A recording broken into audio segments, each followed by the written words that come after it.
तर ऐकूया आजची एक छान गोष्ट. आता कुठली गोष्ट सांगणार आहे माहिती मी तुला? लांडगा आला रे आला. माहितीये का लांडगा आला रे आलाची गोष्ट तुला? एकदा काय असतं, एका गावामध्ये एक मेंढपाळ राहत असतो. मेंढपाळ म्हणजे जे मेंढ्या पाळतात, त्यांना चरवतात, त्यांचे लोकरीचं काम करतात, असे मेंढपाळ राहतात.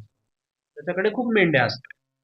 तो काय करत असतो, रोज सकाळी त्या मेंढ्या घेऊन कुठे जात असतो? चरायला घेऊन जात असतो.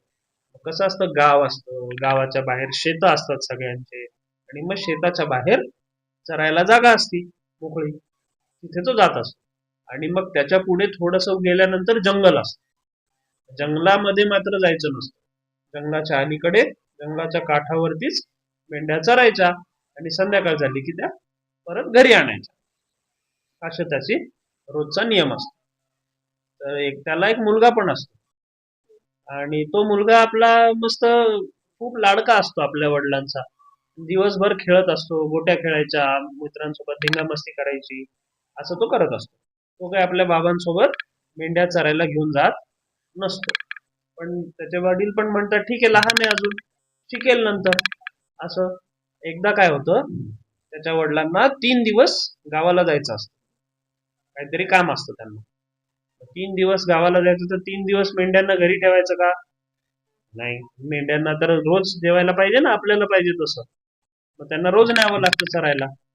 म्हणून मग ते त्याला सांगतात की मला 3 दिवस गावाला जायचंय, तू आपल्या रोज सकाळी उठून मेंढ्या चरायला घेऊन जा.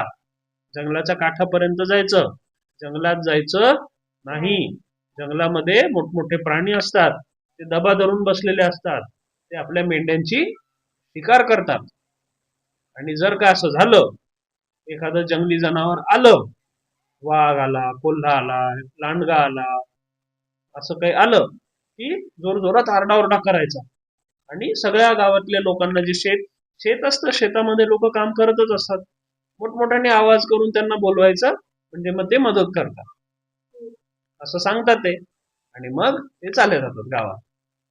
दुसऱ्या दिवशी सगळे, याला भयंकर कंटाळा जायचा, आणि मग तो सगळ्या मेंढ्या घेतो आणि चरायला जातो घेऊन, आणि तिथे एका झाडावरती चढून बसतो. पण मग नुसतंच बसायचं, काही काम नाही, काही नाही. मग ते बसून बसून तो बोर होऊन जातो. काय करावं म्हणे, फारच कंटाळवाणं काम आहे.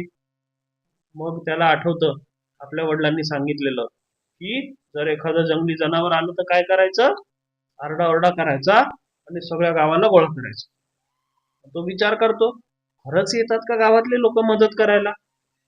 आपण एकदा प्रयोग करून पाहू.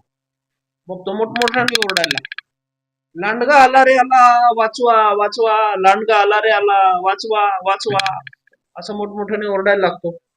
मग काय होतं, ओरडायला लागतो तर गावातल्या लोकांना, शेतकऱ्यांना ऐकू जातं तर मग ते म्हणतात, अरे आज तर तो एकटाच पोरगा गेलाय, त्याचे वडील तर गावाला गेले.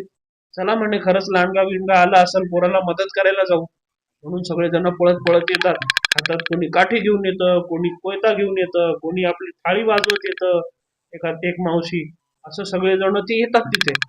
हातात तर काय, लांडगा नाही नि काही नाही. सगळ्या मेंढ्या आरामशीर चरत बसलेल्या असतात. हा पठ्ठ्या झाडावरती बसून मोठमोठ्याने हसत बसलेला असतो. मग काय होतं, ते हसत बसलेला असतो. मग ते त्याला विचारतात, का रे कुठे लांडगा? तर तो म्हणतो, लांडगा बिंडगा काही नाही म्हणे, मी तुमची परीक्षा घेत होतो, की तुम्ही खरंच येतात का मला वाचवायला. मग ते थोडेसे चिडतात, पण म्हणतात ठीक आहे म्हणे, भीती वाटू शकते लहान मुलाला, हरकत नाही, ठीक आहे, परत करू नको म्हणे असं त्याला म्हणतात, आणि जातात आपल्या आपल्या कामाला. दुसऱ्या दिवशी परत तसंच. दुसऱ्या दिवशी तो असाच आवाज देतो लोकांना, लांडगा आला रे आला, वाचवा वाचवा, लांडगा आला रे आला, वाचवा. मग लोक परत येतात, परत तसंच, लांडगा नाही नि काही नाही. मग मात्र त्याला ते रागावतात, असं करू नको म्हणे, तुला एकदा सांगितलं ना, खोटं बोलत नसतात म्हणे असं. पण त्याला मस्त गंमत वाटते, मग त्याला असं खोडच येते त्याला असं करायची. मग तिसऱ्या दिवशी काय होतं, तिसऱ्या दिवशी तो पुन्हा ओरडतो, लांडगा आला रे आला. पण तिसऱ्या दिवशी कोणी येत नाही. लोक म्हणतात अरे हा आपली गंमत करत असेल. मग तिसरे 3 दिवस होतात. चौथ्या दिवशी त्याचे वडील येणार असतात. पण तो सकाळी घेऊन जातो मेंढ्या तरी पण. चौथ्या दिवशी तो विचार करतो आता लांडग्याच्या नावाने लोक येत नाहीत म्हणे, आपण आता वाघ आला म्हणून. तो म्हणतो वाघ, मग तो परत म्हणतो वाघ आला रे, आला वाचवा, वाघ आला रे, वाघ खूप मोठा वाघ आला असं म्हणतो. आणि लोक येतात खरंच पळत. परत वाघ नसतो. आता मात्र लोक ठरवतात की हा मुलगा खोटं बोलतो आणि यांनी पुन्हा आवाज दिला तर यायचं नाही असं म्हणून लोक जातात. आणि इकडे मागे काय खरंच वाघ येतो आणि त्याच्या मेंढ्या खायला लागतो. आणि हा आता खरंच रडत रडत ओरडत ओरडत मोठमोठ्याने आवाज देतो, अरे खरंच वाघ आला, या वाचवा, खरंच वाघ आला.